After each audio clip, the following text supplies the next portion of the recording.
Greetings, my fellow internet degenerates. In an attempt to actually have fun playing a video game, I've been trying to branch out and play games without a radioactive player base. And in this search, I found this game, Gunfire Reborn. Now, if you have no idea what this game is, it is a Chinese FPS roguelike with a graphical feel like Borderlands and a gameplay formula similar to Risk of Rain 2. And if everything I just said means absolutely nothing to you, that is entirely okay, because regardless of that, I'm gonna teach you how to get good. Now let's fucking go, dude bro. Just like any other roguelike, when starting this game, you ain't gonna have shit. You won't have access to the portals, the weapons, characters, scrolls, and your skill tree will be but a sapling. So you're gonna get fucking nay-nayed.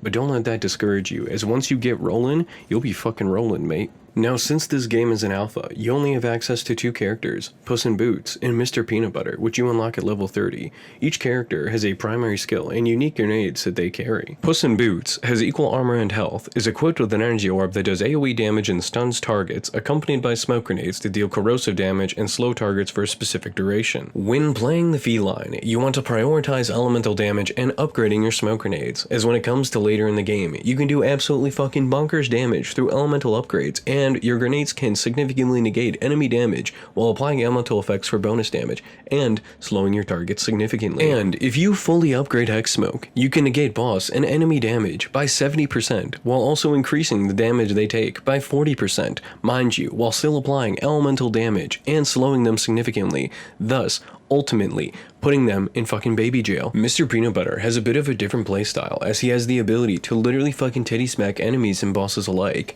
Like, this man's can evaporate health bars.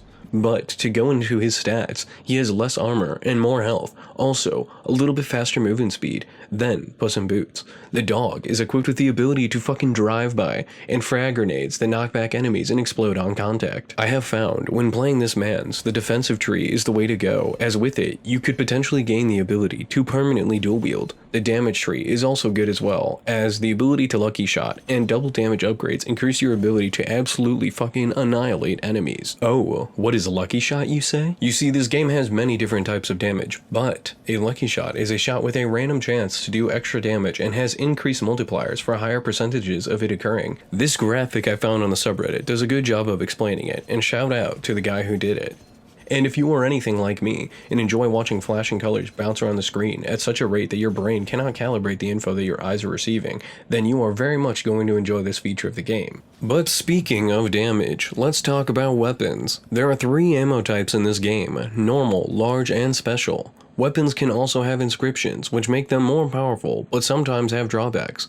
Later in the game, you can find Gemini inscriptions, and that basically just means that if you have 2 weapons with the same Gemini inscription, then they both gain that special effect. On a typical run, you want weapons that don't share an ammo type, as that is a finite resource, but there are exceptions, as there are scrolls that help with that. Oh fuck, I forgot to mention scrolls.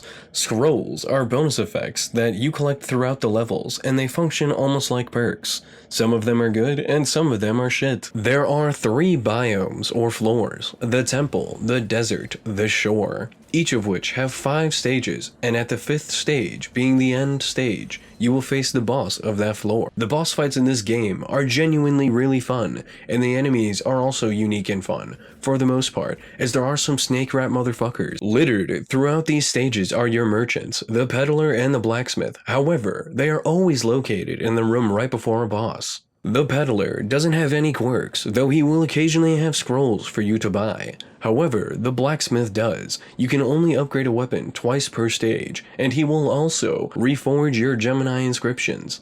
At this point in the guide, we've covered all the bases, and now I'm going to give you the inside scoop on how to not be doo-doo at this game. Try not to spend gold in the first biome. The weapons you have at this point in the game are not worth upgrading, and unless the peddler has some cool ass shit like cursed scroll immunity, it is not worth purchasing from him either. The portals lead to different types of rooms: kill all enemies rooms, kill an elite room, rolling ball rooms, and platforming challenges. If you walk into a portal and it is a platforming challenge, you're going to want to turn 180 degrees and leave through the portal that you came from. If you see a golden chest and it is offering you a deal, you should always take the greediest one, no matter how jeopardizing it is to you at the moment, because like, where's your dick at, bro? Also, if a golden chest is offering you a deal where you gain a cursed scroll and a legendary scroll, we take those, homie. Any weapons or scrolls that have perks or inscriptions regarding crits or lucky shots, or weapons and or scrolls that you want to pick up. If you are running out of ammo or nades, start shooting the random barrels and furniture throughout the levels, as they should help you out. Try to save your dashes for when an enemy is going through the motions of an attack. This also works really well for bosses. And my final pro tip is to just have fun. Find your playstyle and bash your head into it until you beat the game. And that is a conclusion to this guide. If my teachings helped you smork your way through this game, let me know in the comments below. Like, comment, and subscribe, and I'll see y'all on the flip side.